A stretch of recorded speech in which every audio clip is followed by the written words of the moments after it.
July the 18th, and this is the front page of the Times of India. A lot of stories on quotes on the flap and the main front page. Both starts off with the Supreme Court on in half Indian, half Russian couple.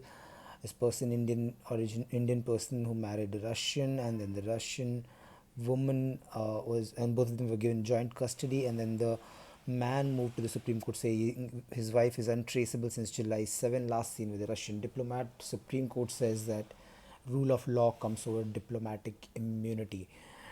Supreme Court acquits man facing rape charge for 13 years after holding that there was no evidence to suggest that the appellant kidnapped the victim or confined her or had intercourse against her will, because this was a consensual relationship.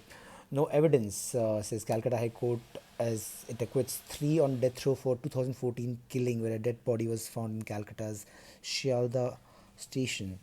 And another Supreme Court story where Supreme Court commutes death of two to life in jail.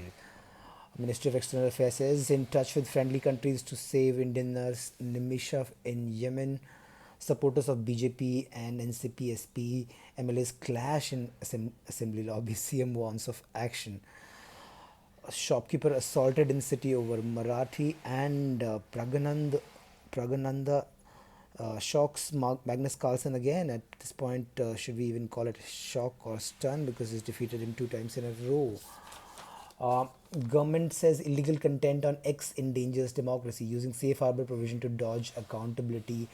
This was pursuant to a petition filed by X lawyer held for harassing a Kola judge, as the Indian pilot's body slams irresponsible US media report on Air India 171. This took a couple of reports, first in the Wall Street Journal and then in the Bloomberg, where they claimed that one of the pilots had intentionally switched off the fuel.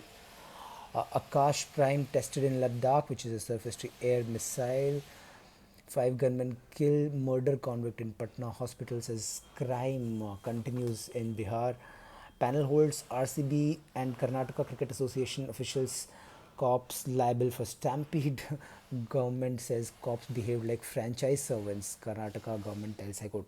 Crypto Christians misusing reserved status will pay. Crypto Christians, according to Devendra Fadnavis, are Christians who practice Christian faith but use their official Hindu and reserved caste status to gain educational and job and poll benefits.